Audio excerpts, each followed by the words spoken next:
L'affaire Panama Papers ouvre une nouvelle fois la boîte de Pandore de cette économie de l'ombre qui échappe à l'impôt et au droit. Et l'on ne peut s'empêcher de penser à chaque fois que ce n'est qu'un tout petit bout de la machine de l'évitement fiscal et de la fructification discrète des fortunes qui nous est révélée au grand jour.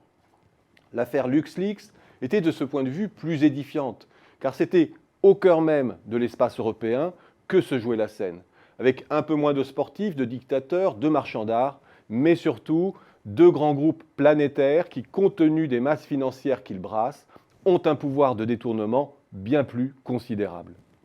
Partant de ce constat, l'idée nous est venue à Xerfi de faire la cartographie de cette machine à évasion ou à optimisation si proche de nous. Ces pays, ces îles, ces principautés, ces duchés qui arment le dumping fiscal et réglementaire en Europe. Chacun a sa spécialité. Je vais ici en faire un tour d'horizon rapide. Un tour d'horizon qui m'a permis de réaliser que ce que je faisais là, contrairement à mon intention initiale, n'était pas une revue d'armes de la guerre fiscale en Europe, mais plutôt celle du désarmement et de la connivence fiscale. En avant donc dans le repérage du soi-disant arsenal de guerre. Commençons par le Luxembourg, le pays du tax ruling, autrement dit des accords fiscaux secrets. Poursuivons par les Pays-Bas, pays d'accueil des holdings, notamment grâce à son régime fiscal mère-fille très avantageux, et grâce aussi au fameux sandwich avec les Antilles néerlandaises. La Belgique, grâce au système des intérêts notionnels et son régime particulier pour les plus-values et dividendes. La Suisse, toujours pour les holdings, et tout le système polyvalent constitué par Londres, les îles anglo-normandes, l'île de Man et ses ramifications avec Gibraltar, les Bermudes et les îles Vierges. Le Liechtenstein, Monaco, Andorre, Malte, Chypre enfin, pour sa fiscalité des sociétés, mais aussi le niveau de ses cotisations sociales. Et l'on pourrait encore étirer la liste avec les pays dont l'impôt sur les sociétés est atypiquement faible, l'Irlande, les pays baltes, la Bulgarie.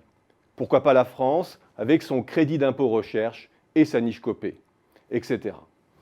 Bref, les grandes entreprises ou grandes fortunes trouvent là un arsenal diversifié, leur permettant de se jouer des fiscalités et des règles qui prévalent dans les territoires où elles font affaire.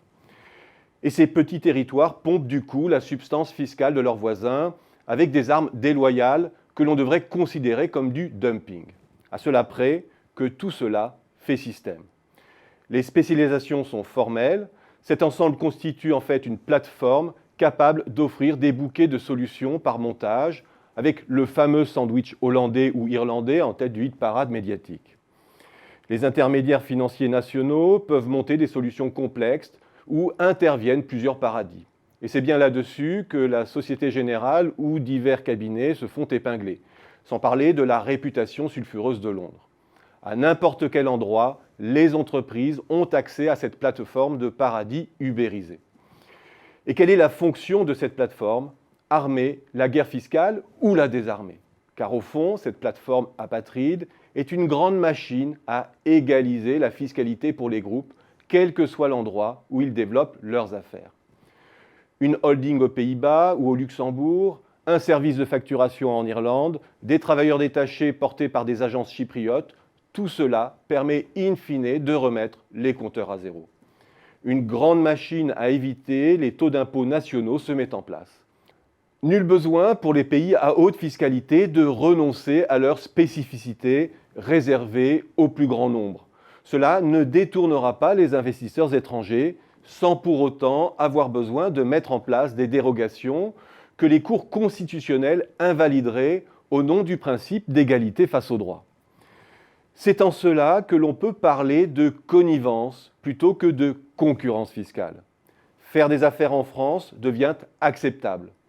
Voilà peut-être aussi pourquoi, quand un grand scandale éclate, la mesure de rétorsion cataclysmique évoquée s'arrête au fait dérisoire de rajouter un nom sur une liste.